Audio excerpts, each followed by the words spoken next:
Do we sit down and let change just happen to us? Or are we just watching change happening around us? Or are we aware that change is happening within us? Or are we going to be those proactive people who make sure that we affect what happens to us? Change also produces 4 types of people. They are in this room. First of all, there are people who watch things happen. Now, let me say something about change. This is important here. Not all change is improvement.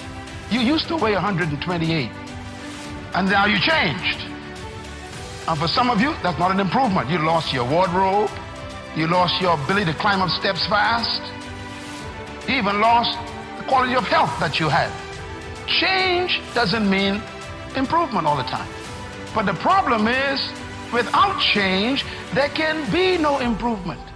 So you have to decide what to do with change. Change will happen, and if you are not careful, it could be destructive. So you have to determine, what kind of change do I want in my life? And I want you as a young person, as a mother and a father, as a business person, to think about your company even, or your family, or your educational pursuit.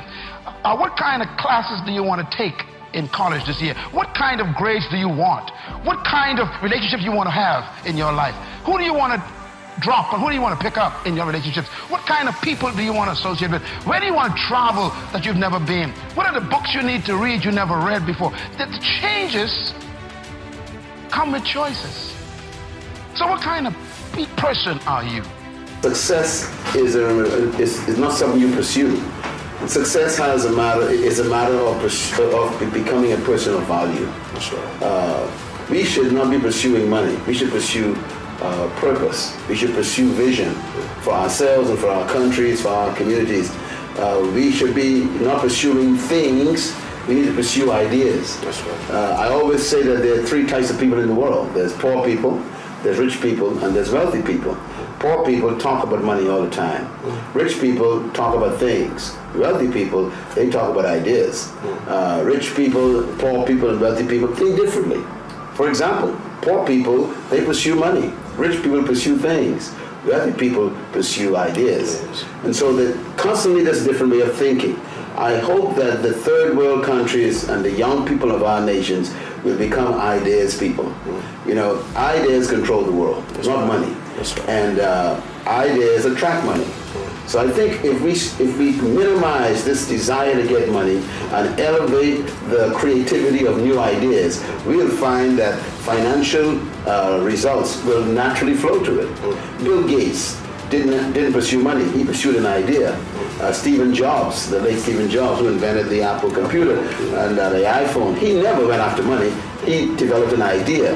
And I think, if you think of all the wealthy people in the world, it was ideas that made them wealthy, not money. That's right. So I think we need to switch it, reverse it. Don't pursue money and then try to get an idea. Get an idea and money to pursue the idea, and you become a byproduct as far as wealth. Change is inevitable. Change is also the principle of life. That means everything that is alive will change. And even things that are not alive will change. You know, a lady came to me, she says, I came to the Bahamas for the last 10 years, and I missed 4 years. And I came here this past month, and everything is different. The airport is new, she said.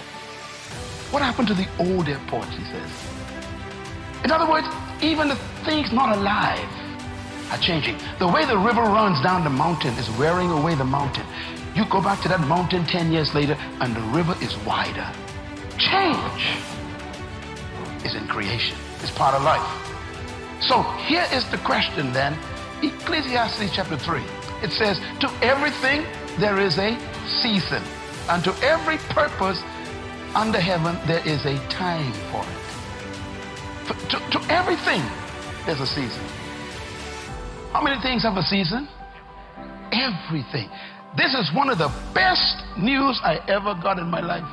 When I understood this, I was a teenager, and it changed my life. When I understood that everything is a season, let me tell you why. if you're having a bad time right now, it cannot last.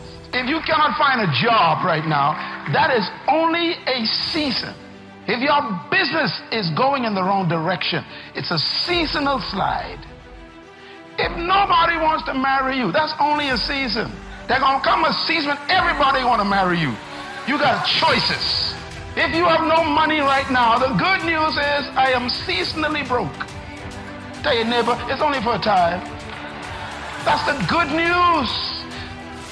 That's why we are always reminded, never make a permanent decision in a temporary problem. I tell our young people, I say to you right now, stop looking for employment. Why don't you position yourself differently and look for deployment? To be employed means that somebody else is benefiting from your energy. To deploy yourself means that you are using your own energy to be productive. So instead of waiting for someone to give you a job, create your own work. That's why I tell people there's a difference between your work and your job. Your job is what they train you to do. Your work is what you were born to do. Your job is your skill, which they can fire you from at any time. But your work is your gift. No one can take that from you. Your job is where you get compensation for activity. Your work is where you get fulfillment because you love it so much. Your job you can retire from. Your work you can never retire from your work because your work is you. So when a person discovers their work, they no longer need a job because their work makes them productive. So there are young people in this country who are full of talents, full of gifts. And I want to say this too. Every problem in life is a business. All businesses are simply someone solving a problem. So the more problems that are in Kenya, the more businesses available for young people to begin. And this is what I think we are lacking. We are trained to get a job. We're not trained to start a business.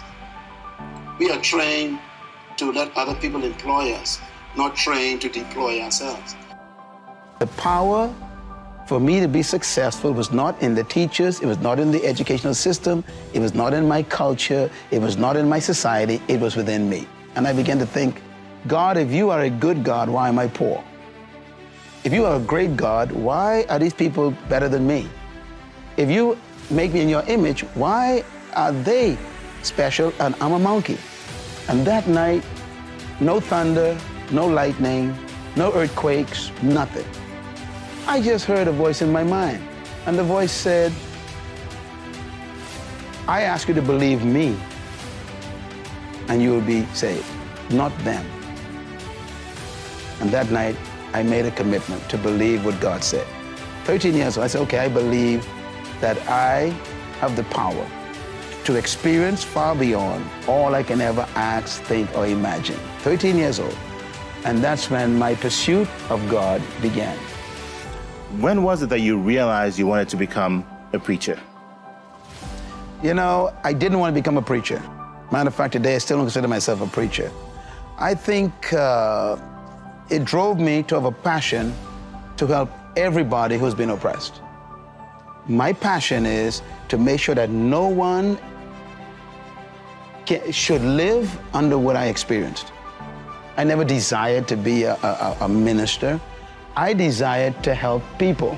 My definition of leadership is very simple yet complicated. I believe that leadership is the capacity to influence others through inspiration, not manipulation. And that inspiration comes from passion, which is motivated by a sense of vision and a sense of purpose. So leadership is first personal, then it's corporate. Leadership is not something you pursue, it's something you discover. Leaders are born when a human discovers something more important than their personal ambition. Leadership is... You don't pursue it? Leadership is... No, true leaders do not seek followers. Leaders actually are pursuing a passion toward a purpose that gives them a sense of destiny. Yeah. For example, one of the greatest leaders of example that I use is Nelson Mandela, one of your great presidents. He never sought followers. Think about it. He discovered a purpose that was more important than his private preservation, his private ambition. He pursued that purpose privately. it attracted people.